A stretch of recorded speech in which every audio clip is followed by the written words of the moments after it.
Olá, espero que você esteja bem, que seu coração esteja em paz.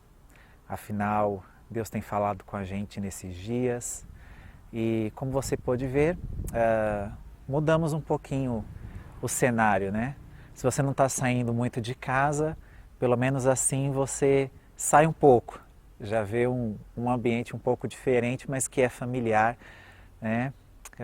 Que a gente está sempre tão acostumado a ver, às vezes no nosso pós-culto, e a gente às vezes nem repara tanto, né? Mas que bom que a gente tem esse momento de parar e pensar na palavra de Deus, pensar numa dimensão, numa direção do que Deus tem e quer fazer em nós e através de nós.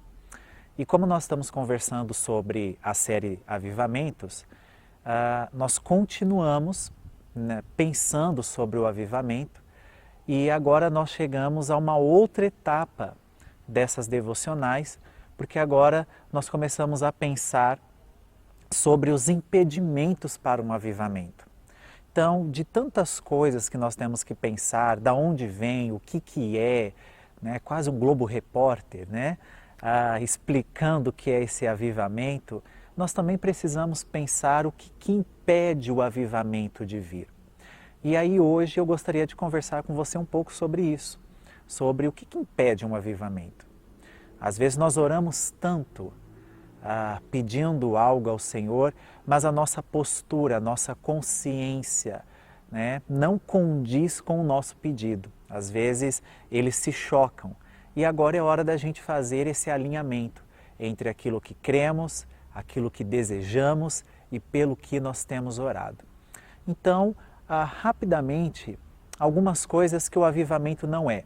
Porque uma das coisas que impede o avivamento é justamente a ideia da ignorância. E não aquela ignorância ofensiva quando eu olho para alguém bravo e falo, que ignorante. Não, ignorância naquele sentido de que falta conhecimento, falta maturidade naquela informação, naquele conhecimento, naquele conceito. E pensando então que a ignorância pode ser um impedimento para o avivamento, nós precisamos pensar então o que pode estar errado.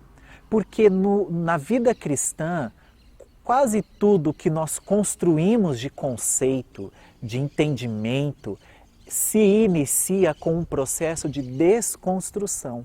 Então, o que eu preciso desconstruir agora para edificar, para construir os pilares saudáveis, corretos, bem fundamentados para viver aquilo que Deus tem para nós? Então, acho que a primeira coisa que nós precisamos pensar é que avivamento não é uma manifestação de dons espirituais. Pera lá, Tiago, não. Então você está falando agora que os dons não vão ter a sua parte, sua presença no avivamento? De modo algum.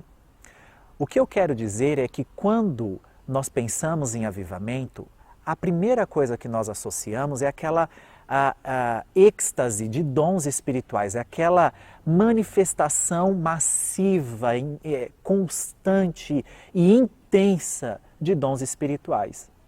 Mas não é isso que a Bíblia nos ensina. Até porque dom espiritual, essas ferramentas, essas habilidades que o Espírito dá à igreja, não acontecem apenas no avivamento. O dom espiritual acontece o tempo todo. Todo dia a igreja está exercitando o seu dom espiritual. Os membros são convidados a todos os dias exercitarem esses dons. Por quê? Porque todos os dias nós somos chamados a participarmos da missão do Reino de Jesus. E se para participar do Reino de Jesus precisa de habilidades, de capacidades específicas para essa missão, então os dons devem estar presentes em todo o tempo em que nós estamos envolvidos com o Reino de Deus. Então o avivamento não é uma manifestação de dons. Avivamento é algo diferente. Tem manifestação de dons no avivamento?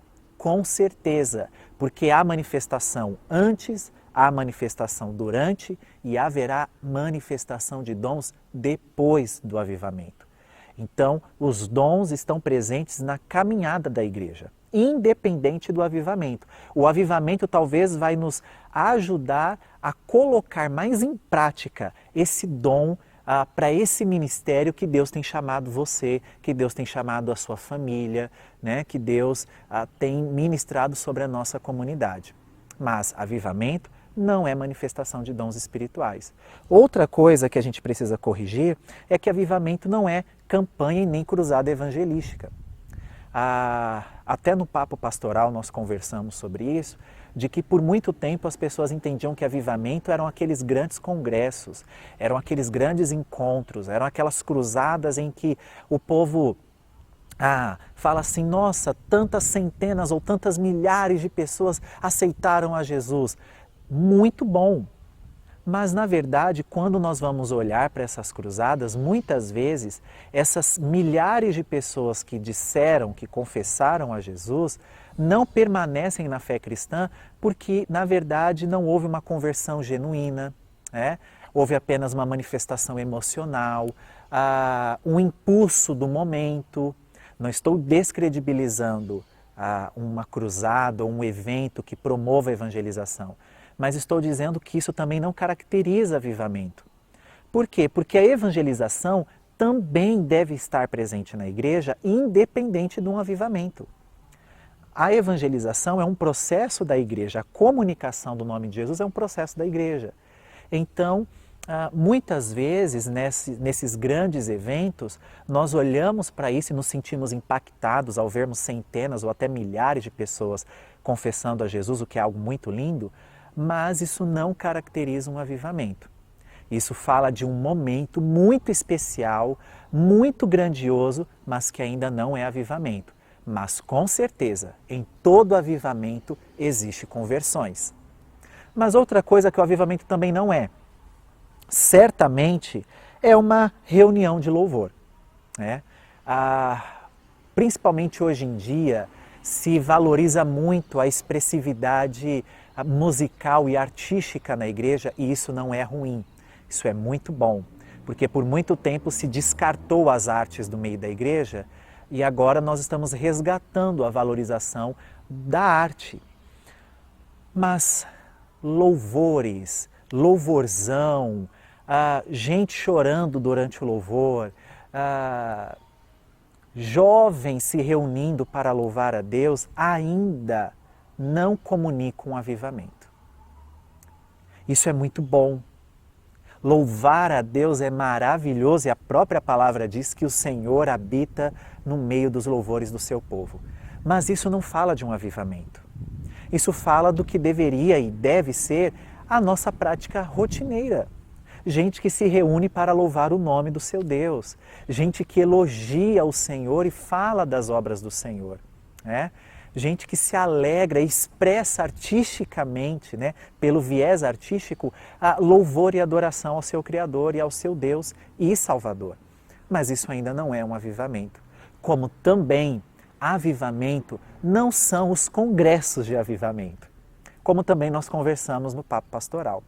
Esses encontros, esses eventos que reúnem centenas ou milhares de pessoas programando o avivamento. Sabe, aquela programação de hoje haverá um avivamento, hoje pessoas sairão. Não. Essa agenda midiática, essa agenda humana não está linkada, não está em harmonia com a agenda divina, com o Cronos e o Kairos, com os tempos, tanto humanos quanto esse tempo divino, que só o próprio Deus pode dizer e estabelecer. Jesus disse que nós não devemos querer estabelecer tempos ou épocas, nem Cronos nem Kairos. Quem estabelece tanto um quanto o outro é o Senhor, o nosso Deus e Pai. Então, esses eventos que prometem avivamento, já fico com o pé atrás. Porque tudo aquilo que o homem promete são promessas humanas. A igreja se reuniu para orar por causa de uma promessa divina. A promessa divina vale o meu investimento. A promessa humana não. Nós estamos orando não por uma promessa divina, por uma promessa humana. Nós estamos clamando por algo que nós queremos da parte de Deus, sentimos a necessidade, mas nós não podemos estabelecer um tempo ou uma época para este avivamento. Nós simplesmente clamamos para que ele venha. Então, se tudo isso não é avivamento, o que é avivamento? Bem, o apóstolo Paulo diz que uma pessoa que foi crucificada com Jesus Cristo, ela mesma já não vive. Quem vive nela agora é o próprio Senhor Jesus. São as palavras do apóstolo Paulo. Talvez avivamento tenha muito a ver com isso. Avivamento tem sentido em vida. E se todo cristão não vive mais em si mesmo, de que vida nós estamos falando? Nós estamos falando da vida do próprio Deus. Então, avivamento não tem a ver com manifestações, avivamento não tem a ver com ajuntamentos, avivamento tem a ver com a própria manifestação da vida de Deus em nós. É como se Deus pegasse uma carcaça vazia, sabe? Não sei se você lembra daquela história famosa do Frankenstein. Junta-se várias partes e forma aquele ser, na verdade, na história é um monstro, mas ele precisa receber vida. E não é uma vida dele mesmo, porque ele não tem vida. Logo, nós não somos monstros, logicamente, mas é como essa ideia de gente que está ficando vazia da vida. Gente que está esmorecendo, que está desfalida e que precisa agora de um choque, que precisa que coloquem um desfibrilador no peito dela e deem um choque e que a façam voltar e respirar. Voltar à vida. Avivamento tem a ver com isso.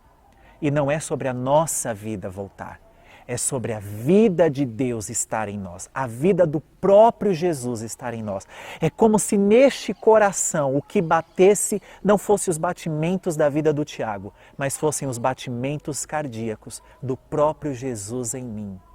Logo agora os pensamentos são dele, as vontades são dele, os ideais são dele, a missão é dele, o agir é dele, o viver é dele, porque a vida que eu tenho em mim não é minha. A vida que eu tenho em mim é dele. Não estou descartando dons, não estou descartando o evangelismo, não estou descartando nada disso dentro de um avivamento. Mas estou dizendo que nada destas coisas caracteriza um avivamento. O que caracteriza um avivamento é quando a igreja começa a ficar sem vida. A vida do próprio Jesus. E a gente começa a viver a nossa vida.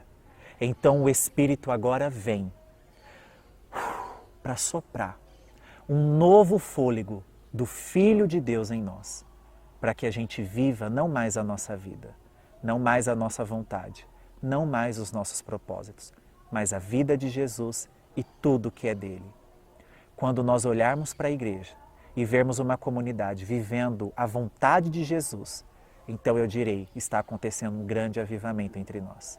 Quando nós olharmos gente que não está mais preocupada com seus projetos, com seus ideais, com a sua própria vontade, mas estiver abnegada pela vontade de Jesus Cristo, pela manifestação do reino de Jesus, então nós estaremos vivendo um grande avivamento.